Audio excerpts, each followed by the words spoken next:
তবে রোজা আর পূজা এক। অনেক বড় আইনজীবী, সুপার লয়ার, কিন্তু এই কথা বোঝা যায় উনি ইসলাম বুঝে না। ইসলাম বুঝে না, শুভেচ্ছা জানিয়ে ফেলবে। আবার হয়তো বা কেউ কেউ হুজুর ইমানি জজবাতে সব ভেঙে ঘুরাই দিব, অন্য ধর্ম না। ইসলাম জোর করে প্রতিষ্ঠা লাভ করে নাই, ইসলাম প্রতিষ্ঠিত হয়েছে তার সৌন্দর্য দিয়ে। কথা ঠিক না বেঠিক? তুমি দাওয়াত দাও তাকে, ইসলামের সৌন্দর্য তাকে পেশ করো, তাকে বলো। সত্যিকার অর্থেই লাস্ট কথা আমি বলে যাই, হাতে পায়ে ধরে, যেই ব্যর্থতা ওলামায়ে কেরামের, আমরা জাতির সামনে ইসলাম উপস্থাপন করতে পারি নাই,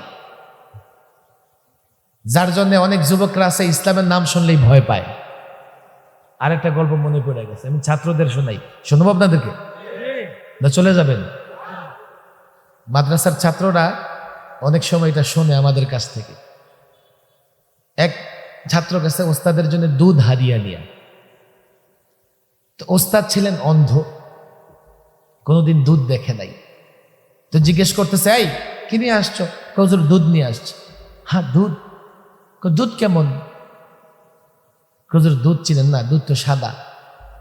তে বেচারে কি সাদা দেখে না কালা দেখে? সাদা কেমন? ছাত্র পড়ে গেছে বিপদে। সাদা কেমন হুজুর? সাদা হচ্ছে বকের মতো সাদা, বক বক। এই লোক কি বক দেখে না কাউয়া দেখে? চোখ বন্ধ, কাউয়া দেখে, কাকা করে। যদি অনেকদিন কোনো কাউয়া আছে, কাকা করে না।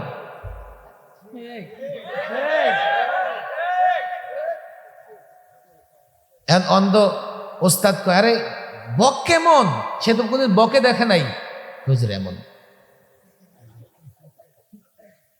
ওস্তাদ হাত ঘুরাইতেছে, বাবার এগুলা নিয়ে যা, এই দুধ আমার গলা দিয়ে যাবে না।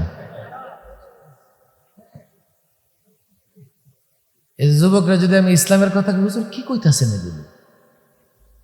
আমি তোমাদেরকে ইসলাম বুঝাইতে পারি নাই বলে তোমরা মনে করতেছো দুধ মনে হয় এমন, ইসলাম মনে হয় বাঁকা। ইসলাম হচ্ছে স্বভাবজাত ধর্ম। আমরা বরফে হাত দিলে ঠান্ডা লাগে না গরম লাগে? আগুনে হাত দিলে, বলেন আগুনে হাত দিলে? আল্লাহু আকবার। ইসলাম এমন ধর্ম, যেটা হালাল সেটা আরামদায়ক, যেটা হারাম সেটা কষ্টদায়ক। কিন্তু অনেকে আছে অসুস্থ হলে তার কাছে মিষ্টি মিষ্টি মনে হয়। যারা ইসলামের বিধান পালন করতে গিয়া কষ্ট পায়, সে অসুস্থ। সে যদি সুস্থ হয়, ইসলামের হালাল ভালো লাগবে আর হারাম তার কাছে ভালো লাগবে। আমি তো বলি, আমি 1000 উদাহরণ দিতে পারবো তোমাদের জন্য। এখন ইসলাম যা হালাল করেছে, দুনিয়াতেও কল্যাণের, আখিরাতেও কল্যাণের। ইসলাম যা হারাম করেছে, সেটা দুনিয়াতেও ক্ষতি, আখিরাতেও ক্ষতি। তাহলে ইসলাম মতে সমস্যা কোথায়? ব্যর্থতার জায়গা আলেমদের, মাদ্রাসার ছাত্রদের। তোমরা এই জাতিকে ইসলাম বুঝাইতে পারো নাই, যার জন্য জাতি ইসলামটাকে বোঝা মনে করে। এই যুগের চ্যালেঞ্জ হচ্ছে আলেমদের জন্য, প্রত্যেকটা যুবককে ধরে ধরে ইসলাম বুঝাইতে হবে। ইসলামের প্রত্যেকটা বিষয় যৌক্তিক জায়গা থেকে, বাস্তবতার জায়গা থেকে যদি যুবককে বুঝানো যায়, এই যুবক জীবন দিয়া দিবে, ইসলাম ছাড়বে না।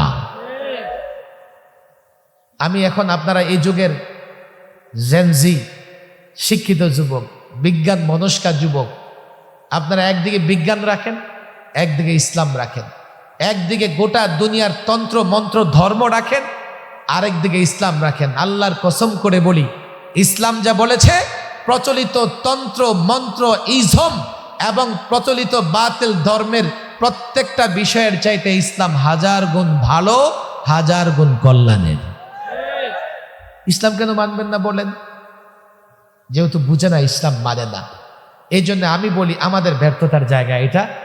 আমি এলাকার আলেম, এখানে যে ওলামায়ে কেরাম আছেন, হাতে পায়ে ধরে বলে যাই, আপনারা নিজেরা আগে কি করেন? কোনো রোগী যদি সিরিয়াস হয়, তো দেখবেন ডাক্তাররা মেডিকেল বোর্ড গঠন করে কি করে না, যে কিভাবে এই রোগীটাকে ট্রিটমেন্ট দেওয়া যাবে। আমাদের রুগীরা এখন সিরিয়াস হয়ে গেছে, মূর্তি পূজায় যায়, দুর্গা পূজায়ও যায়। আলেমরা একসঙ্গে বসে বোর্ড তৈরি করে, মেডিকেল বোর্ডের মতো। আপনারা ফিকির করেন কি করে এই যুবকদের ভেতরে ইসলাম ঢুকানো যায়। কেন আজকে যুব সমাজ নষ্ট হয়ে যাচ্ছে? কেন তারা রোজার পূজাকে এক মনে করতেছে? এই ব্যর্থতা আলেমদের। আমরা যদি যুবকদের বুঝাতে পারি, যেহেতু যুবকরা আন্তরিকভাবে ইসলাম চায়, আমার বিশ্বাস একটা যুবকও ইসলামের বাইরে যাবে না।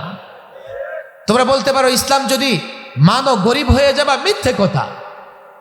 বরং ইসলামের বরকতে হযরতে আবু হুরায়রা রাদিয়াল্লাহু তাআলা আনহু পেটে খাবার নাই, মসজিদে নববীর বারান্দায় বারবার অজ্ঞান হয়ে পড়ে থাকতেন। ইসলামের বরকতে একটা সময় এমন হয়েছে রেশমি রুমাল দিয়ে নাক ছাপ করতেছেন। কে বলেছে ইসলাম মানলে রাজনীতি করা যায় না? আরে তোমরা ততদিনই পৃথিবীতে রাজনীতি করেছো, রাজত্ব করেছো, যতদিন ইসলাম মেনেছো। আর ইসলাম ছেড়ে দিয়ে তন্ত্র মন্ত্র ইজমের যখন গোলামি করতেছো, পূজা করতেছো, তোমরা তাদের গোলাম হয়ে গেছো। তারা তোমাদের ঘাড়ে মাথা রেখে তোমাদের উপর রাজনীতি করতেছে, রাজত্ব করতেছে। আমি তো বলি, আজও যদি ইসলাম ধরতে পারো, ইসলাম মানতে পারো, 56,000 বর্গ মাইলের বাংলাদেশ নয়, গোটা পৃথিবী শাসন করতে পারবে। কে বলেছে ইসলাম মানলে গরিব হয়ে যাবা? কে বলেছে ইসলাম মানলে নেতা হতে পারবা না? বরং ইসলামই তো তোমাদের সেই উন্নতির পথ দেখিয়েছে। ইসলাম বুঝি না বলে আমাদের এই অবস্থা।